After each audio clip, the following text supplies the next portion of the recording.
नमस्कार दोस्तों, मैं Shivam Upadhyay, nursing officer AIIMS Delhi. आप सभी का स्वागत करता हूं फिर से अपने इस यूट्यूब चैनल पर। और आज का अपना ये कंटेंट रहने वाला है कि हमारी क्या अप्रोच रहनी चाहिए जिससे कि हम अपने अपकमिंग एग्जाम को क्रैक करने की पॉसिबिलिटीज़ को बढ़ा सकें।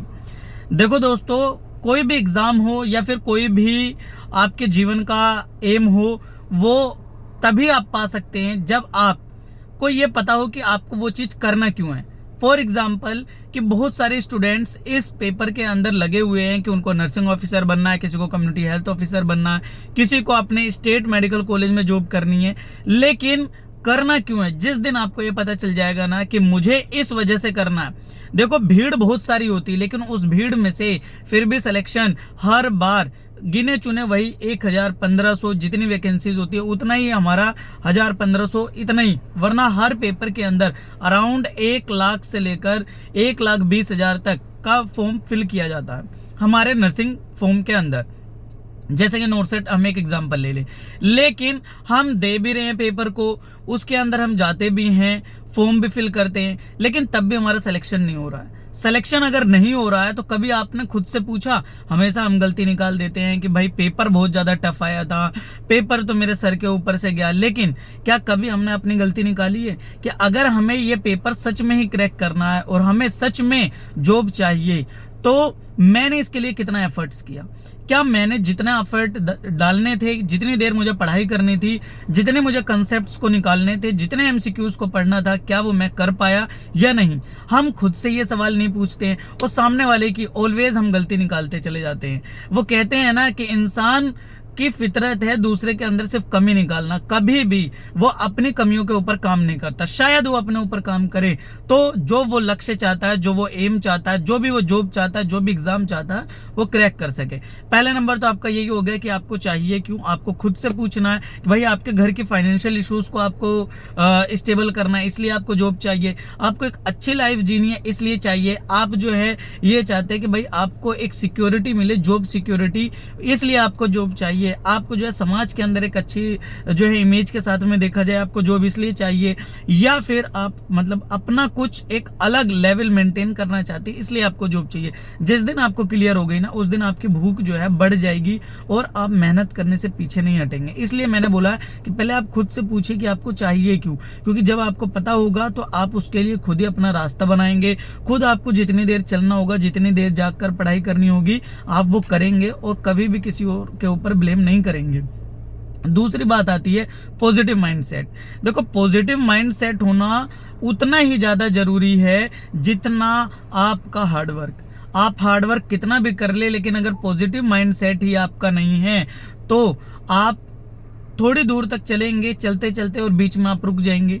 भाई, पॉजिटिव माइंडसेट अगर नहीं होगा तो जीवन में आपको भड़काने के लिए बहुत लोग आएंगे कि आपके बस की बात नहीं है, आपसे नहीं होगा, 80-20 है, जनरल कास्ट है, ये है, वो है। आप तो वहीं पर डिमोटिवेट हो जाएंगे। पेपर इतना ज़्यादा टफ आज की डेट में बनता है, प्री भी कर दिया, मेन भी कर दिया। प्री के अंदर 100 क्वेश्चन है, मेन के अंदर 160 क्वेश्चन है, आप वहीं पर ही नेगेटिव हो जाएंगे। तो पॉजिटिव माइंडसेट होना दूसरा जो है सबसे मेन इंपॉर्टेंट है किसी भी पेपर को क्रैक करने के लिए। थर्ड, अगर हम बात करते हैं, उस एग्जाम को आपको समझना पड़ेगा कि ये जो एग्जाम की मुझे भूख है या फिर मुझे चाहत है इसको क्रैक करने की, इसका पैटर्न क्या है, ये क्या चीजें हमसे मांग रहा है, ये चाहता क्या है, कि आप कैसी प्रिपरेशन लेकर चलें। जिस दिन आपको ये पता चल जाएगा ना कि पढ़ना क्या है और छोड़ना क्या है, उसी दिन आपका सिलेक्शन हो जाएगा। तीसरा सबसे इंपॉर्टेंट पॉइंट है किसी भी पेपर को अप्रोच करने के लिए, वो है कि आप उसको पहले समझे कि वो चाहता क्या है, पेपर बनाता कैसा है, पैटर्न उसका कैसा है, देन आप आगे बढ़े। ये नहीं आंख बंद करा, मुझे बस नोटसेट को क्लियर करना है, मुझे ESIC क्लियर करना है, मुझे PGI क्लियर करना है, और आप लग गए। आपको पता ही नहीं कि यार उसका पैटर्न क्या है, उस पैटर्न के अंदर आपको क्या चीजें पढ़ना और क्या नहीं पढ़ना है। क्योंकि देखो, पढ़ने के लिए बहुत सारी चीजें हैं, लेकिन एक एग्जाम को पढ़ने के लिए सिर्फ और सिर्फ आपको वही पैटर्न फॉलो करना होगा, तभी आप रैंक के साथ में और जॉब को उसको सिक्योर कर सकते हैं। ये हो गया। देन है फिर आपको उसके अंदर प्रिपरेशन। आपको घुस जाना है, बिल्कुल आपको डूब जाना है कि नहीं, अब तो मुझे पढ़ाई करनी है। जितनी देर आपको एक शेड्यूल बनाना है प्रॉपर प्लानिंग के साथ में। आपको पर डे का अपना एक टारगेट सेट करके चलना है कि फॉर एग्जांपल मुझे इतनी देर एमसीक्यूज करने हैं, मुझे इतनी देर थ्योरीज करनी है, मुझे इतनी देर रिवीजन करना, मुझे इतनी देर जो है ऑनलाइन क्लासेस लेना, मुझे इतनी देर अपने कोचिंग में जाकर अपने टीचर से डाउट क्लियर करने। वो आपको एक अपना प्लानिंग लेकर चलना होगा। और रही बात कि जॉब है सर, क्या हम जॉब छोड़ दे या फिर जॉब के साथ में कर सकते हैं? देखो ये टोटली, मैंने पहले भी वीडियो बनाई है, टोटली डिपेंड ऑन यू। मैंने जॉब के साथ में सिलेक्शन लिया था, आप भी जॉब के साथ में ले सकते हैं, लेकिन थोड़ा हेक्टिक होगा। लेकिन अगर सपना आपने देखा है तो आपके पास में दो ही चीजें हो सकती है, तो आप जॉब छोड़ दो या फिर जॉब के साथ में कर लो। लेकिन भाई आपकी फाइनेंशियल इश्यूज इतनी स्टेबल नहीं है कि आप जॉब नहीं छोड़ सकते, तो आप जॉब के साथ में करें। लेकिन जैसे आपको सोने में थोड़ा अपनी कमी करनी होगी, जो आप घूमने फिरने जा रहे हैं उसमें थोड़ी कमी करनी होगी, रिलैक्सेशन अपने आप को थोड़ा कम देना पड़ेगा, वरना आप जॉब के साथ में भी ले सकते हैं। ऐसे कहीं पर भी नहीं लिखा है कि अगर आप जॉब कर रहे हैं तो आप गवर्नमेंट पेपर को क्रैक नहीं कर सकते हैं। सबकी अपनी अपनी सिचुएशंस होती है, सब अपनी सिचुएशन के अकॉर्डिंग जो है सही होते हैं। कोई भी इंसान का डिसीजन भाई वो डिपेंड करता है कि उसके सामने सिचुएशन कैसी है। तो ये हो गया प्रिपरेशन में। देन उसके बाद में आता है limited content and revision number of time.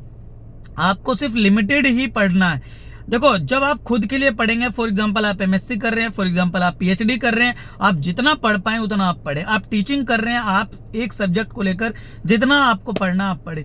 लेकिन जब आपको एग्जाम को क्रैक करना है तो आपको सिर्फ लिमिटेड कंटेंट को ही पढ़ना पड़ेगा और उसी को नंबर ऑफ टाइम रिवाइज करना होगा। आप बहुत ज़्यादा नहीं पढ़ सकते हैं कि भाई आप सब कुछ पढ़ लें, आप ये बुक पढ़ लें, आप वो बुक पढ़ लें, आप जितना आप पढ़ नहीं, एक बुक को नंबर ऑफ टाइम्स पढ़ो, लिमिटेड कंटेंट को विद रिवीजन, और अपने चीज़ों को हमेशा पॉजिटिव के साथ में आप करते रहे, पॉजिटिव वाइब्स के साथ में चले, उन्हीं लोगों के साथ में उठे बैठे जिनके साथ में भैया आपको कोई इंसान मोटिवेट कर रहा हो। और दूसरी बात है, आप खुद से जो आपको बनना है, जो आपको पेपर क्रैक करना, आपको उसको खुद से कहना पड़ेगा कि यस आई कैन, मैं कर पाऊंगा और मैं कर सकता हूं। लेकिन जब तक आप खुद से खुद को नहीं बोलेंगे ना, दूसरा आपको कितना भी बोलता रहे आप नहीं। वो कहते हैं ना कि जो चीज़ आप जैसे बोलते हो, जैसे आप सोचते हो, जैसे लोगों के साथ में आप रहते हो, वैसे ही आप बन जाते हो।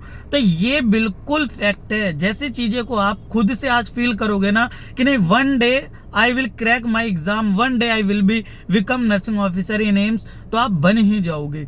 लेकिन आप ये खुद ही से सोच रहे हो यार मैं बन पाऊंगा, नहीं बन पाऊंगा, आप दूसरे से जाकर सजेशन ले रहे, क्या मैं सही पढ़ रहा हूँ, क्या मैं सही प्लेटफॉर्म से पढ़ रहा हूँ, क्या मैं सही बुक पढ़ रहा हूँ, क्या मैं सही से एमसीक्यूज कर रहा हूँ, और उस पर्सन को खुद ही नहीं पता, तो वो आपको खुद से डिमोटिवेट कर आप भी डिमोटिवेट हो जा रहे हैं। देन आप कैसे किसी भी पेपर को यार क्रैक कर सकते हैं? इतना कोई बहुत ज़्यादा टफ भी नहीं है।